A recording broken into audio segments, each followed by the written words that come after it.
Good morning, students. Today we are discuss about the parasitic adaptations in helminths. Myself, Dr. Nisha Siroya, Assistant Professor in Zoology, SPC Government College, Ajmer. And in this topic, we will discuss about the parasitic adaptations in the helminths, the changes that in their body because of the environment. The parasitic adaptations can be defined as the profound changes and modifications occurring in pursuit to successful living so that the parasite is fully adapt inside the body of the host.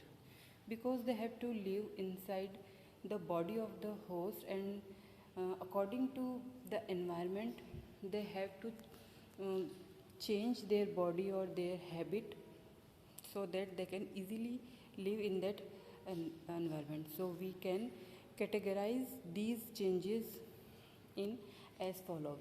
First of all, we will see the morphological adaptations. Why the morphological adaptations? Because the transformation from external to internal. They live in the internal environment, inside the body.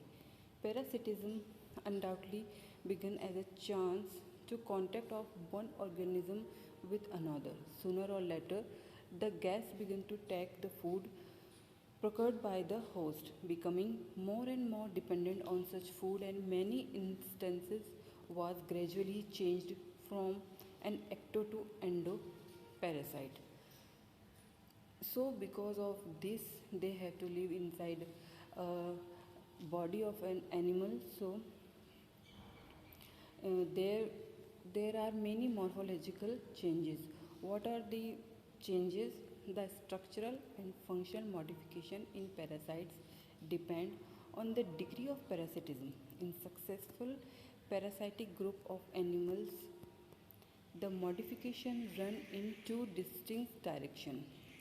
uh, we will see what are they. One lead to loss or degenerate, while the other lead to gain or new attainment. In these changes, there we can categorize them in two part. One, some body parts are some body parts will degenerate or loss, and some other will appear according to the need. First, the degeneration of some body parts, like in helminths, particularly involves the locomotory, digestive, and sensory organ, because we know that they are living inside a body, so they don't need any digestive or sensory organ, and even the locomotory organs, because they don't need to go one place to another place. And these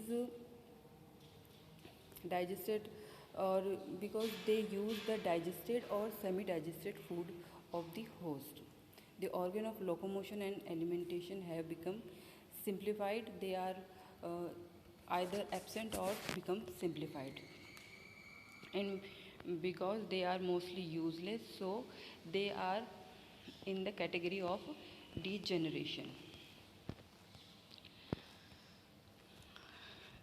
uh, like in Miracidium and Hexacanth flatworm, total reduction of locomotive organ is observed in adult except in free living larval phase, when the ectoderm become ciliated. It means in some free larval stage there are some locomotory organ, but in most of the larval forms they are useless. So there are found we found the total reduction of these organs. Organs of alimentation, total disappearance in the adult tapeworm, uh, and in the hermaphrodite adult trematode is consist of a blind gut. Only a simple alimentary canal like structure are found there, which we call the blind gut. And in radia stage, it is further simplified and completely eliminated in the sporocyst stage.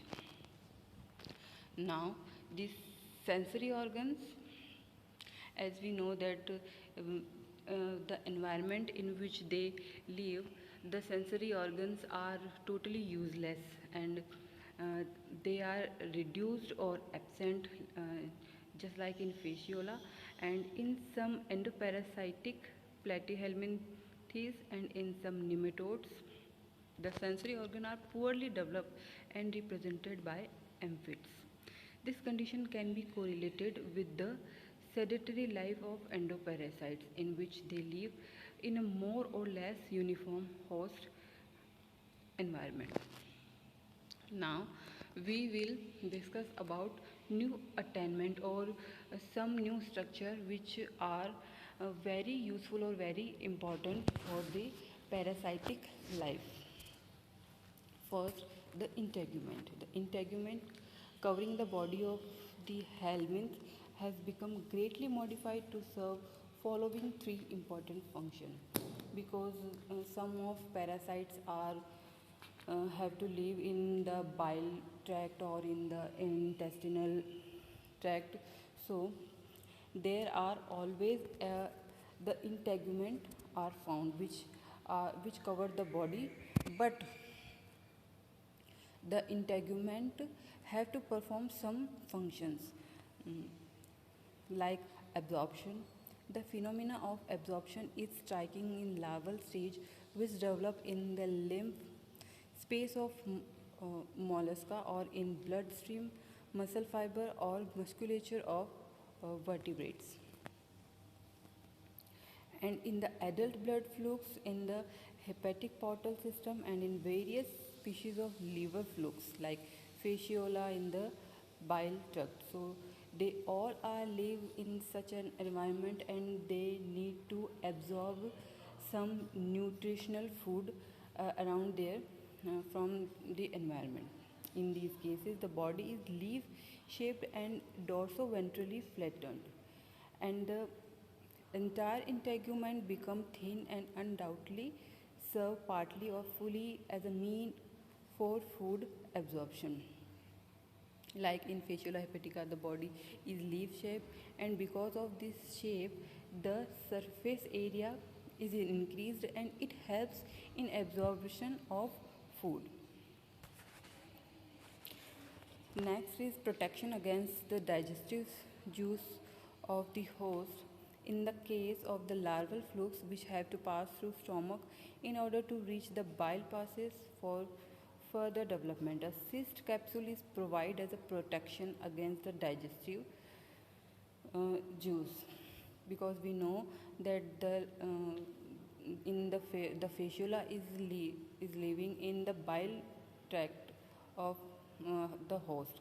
So the larva of fluke, uh, in the larval form, a cyst capsule is found, which is provide a protection against the digestive juice. And in certain amphistomes, like in ruminants and gnathostomes, um, remain attached to the stomach wall, and they are provided with thick resistant integument impregnant with chitin like substances of impermeable of the nature.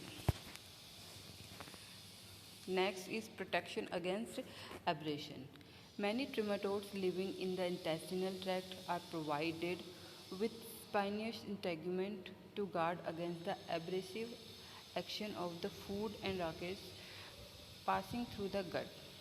Because where they are living, there are also found the food particles or the food stuffs which are passing through the gut. These spines may be of acicular, dentate or placoid types and are rooted into the subintegumented layer, and because of this